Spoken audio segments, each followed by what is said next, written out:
죽음이 너무 두려워. 인 흐름인 거거든요. 그러니까 삶에 대한 애착이 중심이 아니라 죽음에 대한 공포가 중심인 겁니다. 자, 이 추악한 것에 대한 공포 때문에 사람들은 삶에 대한 애착을 갖는 거야 라는 이야기를 하고 있습니다. 자, 제시문가와 제시문 다 봤습니다. 자, 이제 일단 제시문가와 다의 공통점은 둘 다 죽음에 대한 이야기를 하고 있다는 거고요. 그리고 지금 둘 다 인간입니다. 인간에 대한 이야기를 하고 있죠. 자, 그래서 일단 자, 지금 주체라는 측면에서 가다의 공통점은 둘 다 인간을 이야기하고 있습니다. 그리고 인간은 사유 능력이 있죠. 사유 능력이 있습니다. 단 이렇게 생각하는 능력이기 때문에 그 생각의 방향, 죽음에 대한 생각의 방향이 가다가 서로 다르다라는 것이 있네요. 그리고 또 지금 여기서 이렇게 죽음에 대해서 반응하는 과정에서 가다는 공통적으로 매장 행위를 합니다. 인간이 다 매장 행위를 하는 거죠.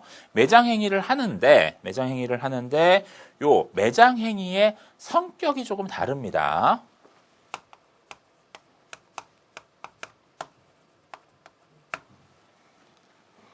자, 어떻게 성격이 다르냐? 자, 그것을 논하기에 앞서서 자, 앞으로 다시 돌아갑니다. 지금 메뉴에 칸 비워놨죠? 지금 여기서 가장 중요하게 찾아야 되는 것은 죽음에 대한 태도입니다. 문제에서 가장 중심적인 비교 기준을 줬거든요. 죽음에 대한 태도를 찾아야 되는데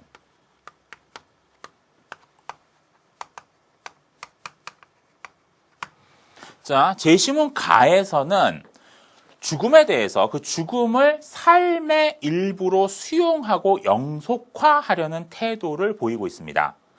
자, 삶의 일부로 수용하고 영속화하려는 태도. 이런 거죠. 제시문 가가 얘기하고 있는 거는 결국 왜 우리는 이제 누군가가 죽었을 때 그 죽음에 대해서 막 추모하는 경우들이 있습니다. 예를 들어서 이제 북한 사회에서 이 최고 지도였던 김정일이 죽었을 때 막 추모하고 막 동상 같은 걸 만들고 관에다 보존하고 영구 보존하고 이러한 행위를 하는 것. 이거는 결국은 죽음을 삶의 일부로 수용하고자 하는 의도가 존재하는 겁니다. 우리가 죽은 자를 위한 기념관을 만들거나 이런 행위들이 다 그것의 연장선상에 있다고 볼 수 있겠죠. 반면 제시문 다에서는 그런 것이 아니라 너무나 이 시체 같은 것들이 너무나 공포스러우니까 이 추악하니까는 그것들을 기피하기 위해서 하는 것이다 라고 얘기하고 있는 겁니다. 결국은 제시문 다에서는 죽음을 기피하는 태도, 죽음의 추악함을 기피하는 태도가 나오고 있죠. 자, 여기서 지금 대비되는 거는 죽음을 수용하는 태도냐, 죽음을 기피하는 태도냐, 이것이 서로 대비되고 있다고 볼 수 있습니다. 그리고 이것을 조금 포괄적으로 보면은 제시문 가는 죽음에 대해서 어떤 긍정적 태도를 취하고 있다. 수용하는 태도니까 긍정적 태도를 조금 크게 볼 수 있죠. 제시문 다는 죽음을 기피하는 태도니까 죽음에 대해서 어떤 부정적 태도를 취하고 있다라고 볼 수 있습니다. 어쨌든 간에 태도라는 것은 대상에 대해서 긍정을 하거나 부정하거나 아니면은 뭐 중립적인 태도를 취하거나 무관심한 태도를 취하거나 이런 식으로 이제 분류할 수 있기 때문에 좀 크게 범주화해서 이렇게 이제 나눌 수 있다는 겁니다. 자, 이렇게 봤을 때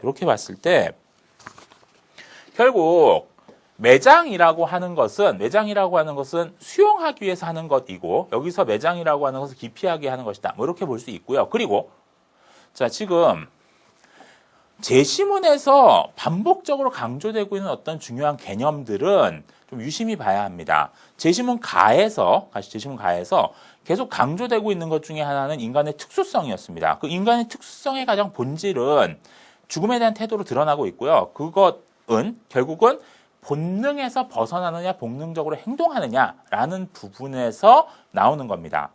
자, 그럴 때 결국 제시문 가에서 매장하는 행위는 죽음에 대한 본능에서 벗어난 행위입니다.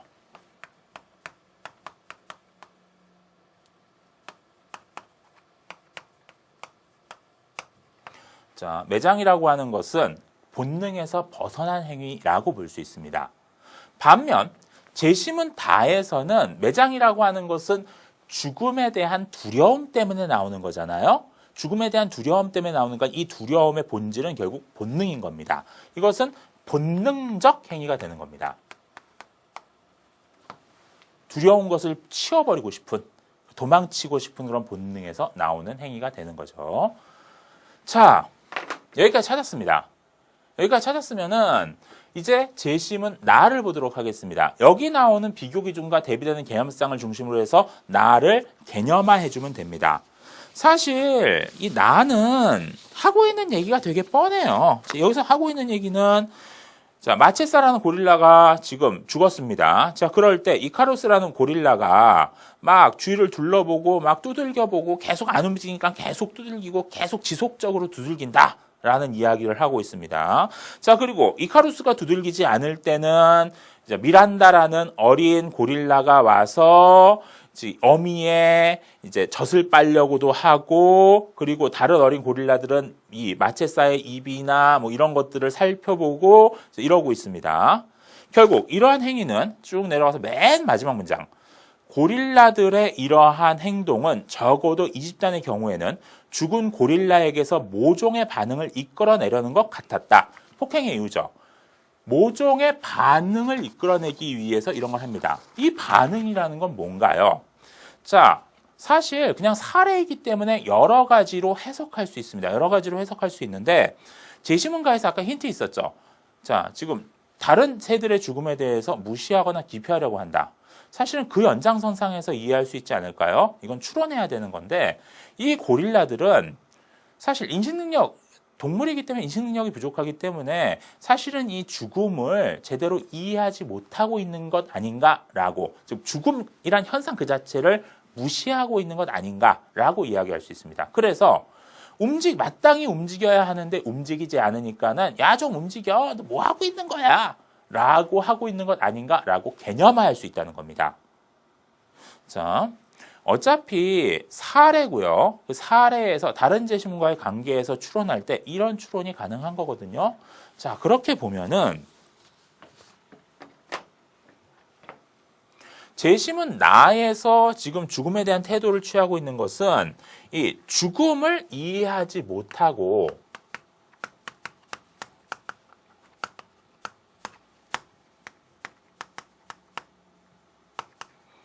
부정하는 태도다.